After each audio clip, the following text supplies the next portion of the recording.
Aujourd'hui les gars, enfin on est parti pour le tournoi effectivement de Gétigné.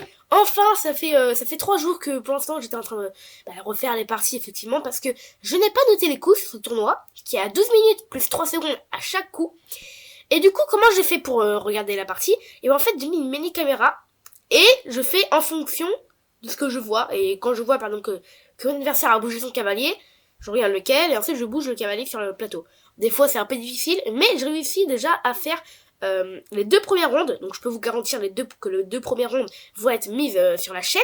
Et après les autres je vais regarder aujourd'hui, je vais essayer de voir les coups quoi. Donc parfait. Dès que je suis arrivée dans ce tournoi, j'ai su qu'il y avait Lagarde Maxime, un grand maître qui était dans le tournoi. Donc je me suis dit, oulala, si j'obtiens des points magnifiques, il y a des chances que je joue contre ce grand maître.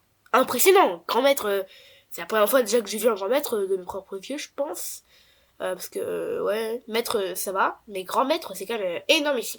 Donc là, je regarde sur la fiche, et a priori, c'est à 1400 Elo. Bon, je savais pas comment c'était, en fait. 1400 Elo, je sais pas si c'était vraiment très très fort ou pas.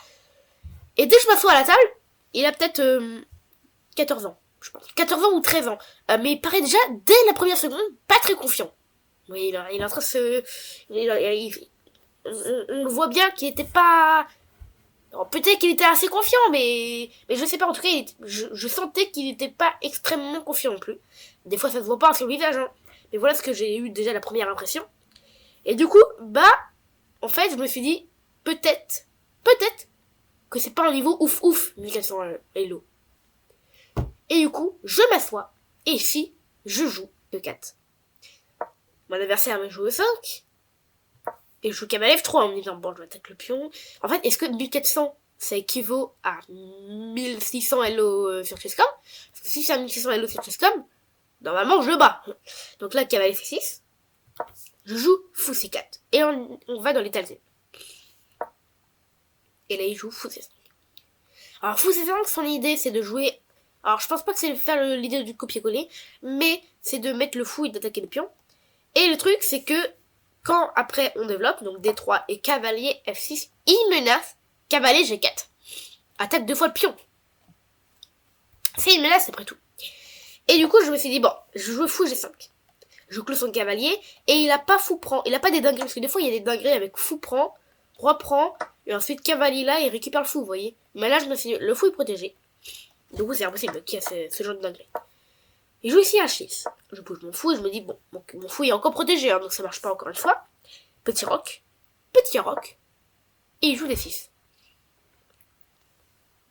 Je me dis, ok, la position elle est méga ressemblante. Et du coup, je veux donner un peu de... Voilà, je veux donner un peu de suspense. Et je joue ici H3.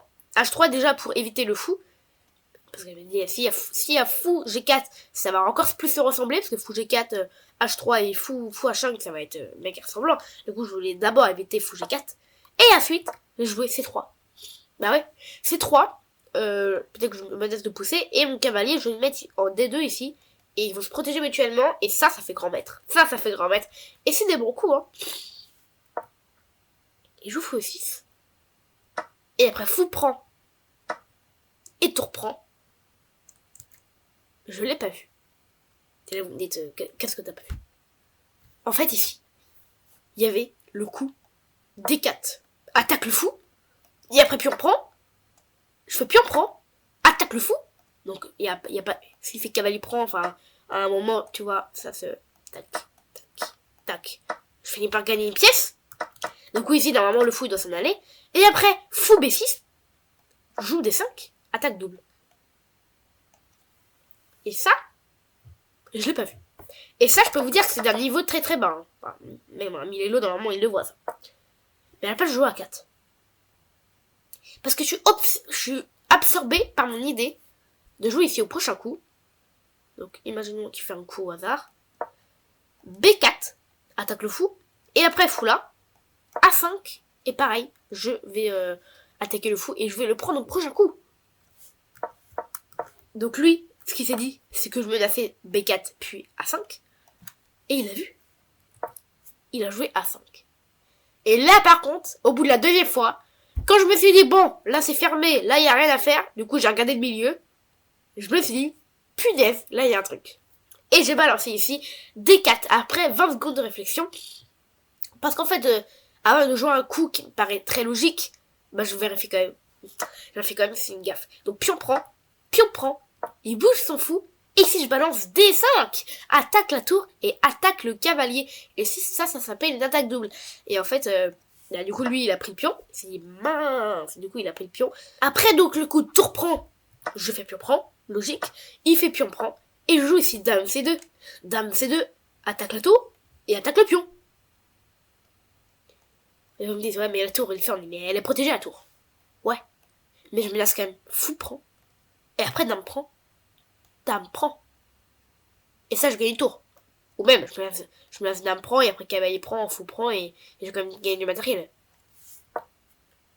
Ici, je joue tour à 6. Il voit même pas que je me laisse quand même fou prend. Et après, dame prend tour. Et du coup, ici, je me suis dit, ouh là là là là là là là là, tour à 6, c'est une énorme erreur, forcément. Défend le pion, mais défend pas la tour. Du coup, ici, je prends le cavalier. Bon. Je pense que le meilleur coup, c'était pas de prendre, ouais. C'était de... Ouais, parce que s'il prend, finalement, il perd un peu plus de matériel, quoi. Il fait dame prend F6, et je joue dame prend tour, ici, très content de ma position. Parce qu'ici, quand même, j'ai 2 pièces de plus. J'ai un cavalier et une tour de plus, quoi. Donc, je suis méga content. Il prend ici mon pion, et je joue dame D4. Vite fait. En 5 secondes, bien joué. Mon idée, c'est d'échanger les dames. Parce que si j'échange les dames, c'est plutôt bien. Et lui, il fait quoi? Il fait dame prend D4. Il échange les dames, alors que c'est pas en sa faveur. Bon, Lordi il dit que c'est un meilleur coup, mais encore une fois, je croyais que c'était bizarre. Donc j'ai pris, il a joué ici, c'est 5, et encore ça, une fois, je me suis dit, mais pourquoi il bouge son pion? Enfin, son pion, il est chaud, quoi, il défend la cave B5, alors que là, il pousse. Je me suis dit que ça peut pas être bon, ça. Je joue ici cavalier B5, attaque le pion, et après, mon cavalier au centre. S'il bouge son pion, je récupère celui-là. Je m'attendais à un coup comme tour C6. Pour défendre le pion. Mais si tour C6, c'est pas bon. Donc j'aurais un avantage ici. Mais il joue tour B6. Ah si, tour C6, c'est un bon coup. Et il joue tour B6. Et tour B6, ça va encore possible, mais il laisse un pion en l'air. Donc je prends. Il joue ici F5. Je joue cavalier D5. Attaque la tour, attaque le pion. Et après tour B7. Je joue tour D1. Mon idée est de bouger le cavalier, donc potentiellement de le prendre le fou, et ensuite d'attaquer le pion D6. Je me suis dit, parfait. Mais là, il balance C4. Et je suis en train de me dire, attends, faut pas que je fasse de bêtises. Parce que si je prends, il y a peut-être un moyen qui peut-être pas gagner, mais peut-être faire nul, quoi. Après pion prend, quand même, les pions sont passés. Bon, vraiment, il y a peu de chance, hein, mais par exemple, C3, là je pousse, C3, là, j'ai cavalier prend. J'ai plein de trucs. Je dois avoir cavalier prend, je dois avoir ça. Mais il me laisse quand même de jouer C2 et par exemple sur ça, il me laisse de jouer C2. Et si je prends par exemple, bah là, bon, je suis mort, vous voyez. Ah non, je suis même pas mort.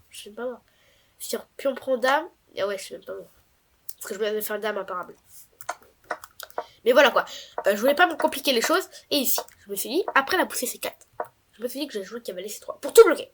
Tout bloquer. Pour que le pion, lui, reste bloqué à la fin avec mon pion A4. Pour que ce pion-là, il puisse pas bouger. Et ce pion-là va se faire manger par mon autre tour. Il prend, encore ce qui va... Je me suis dit, mais bizarre, mais pourquoi il prend tout, en fait? C'est pas son avantage de prendre. Je joue cavalier prend C3. Il joue tour D7. Et je joue tour B1. Bah oui. Tour B1 pour venir en B6 et B6 ou B5 pour chercher les pions, vous voyez.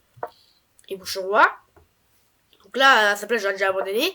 Tour B5, attaque le pion et attaque le pion. Donc lui, il joue G6 pour protéger le pion, je prends.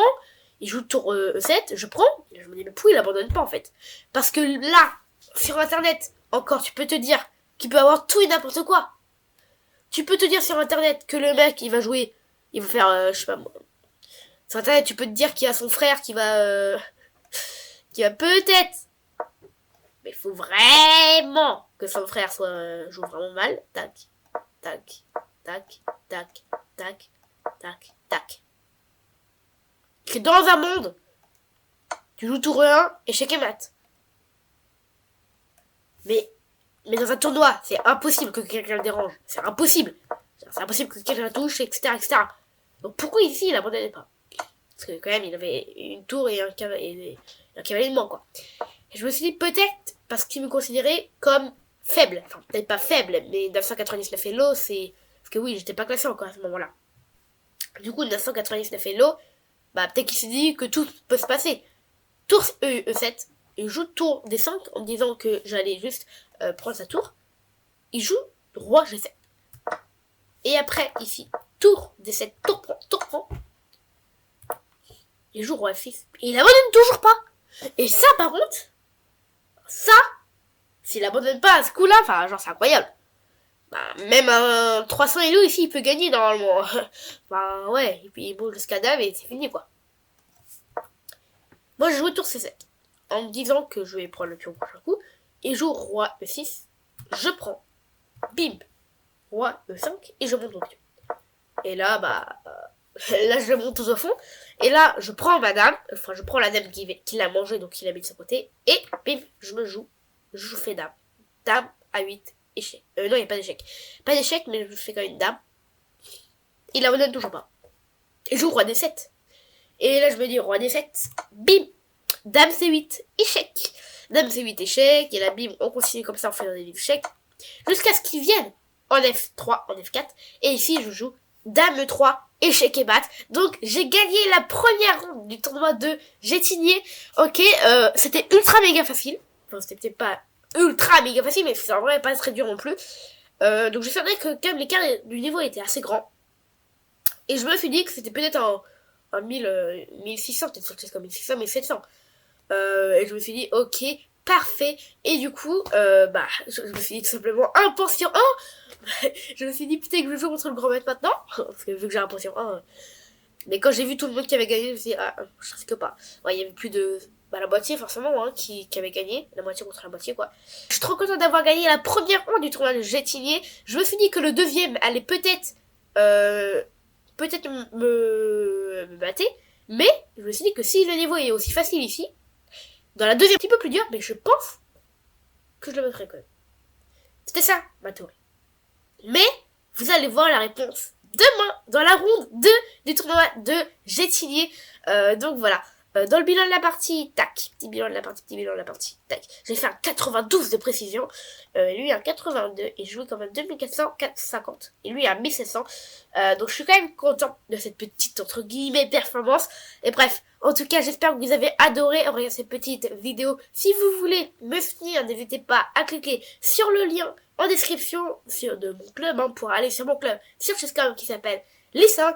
Et comme toujours, on se retrouve très bientôt pour une nouvelle vidéo. Ciao!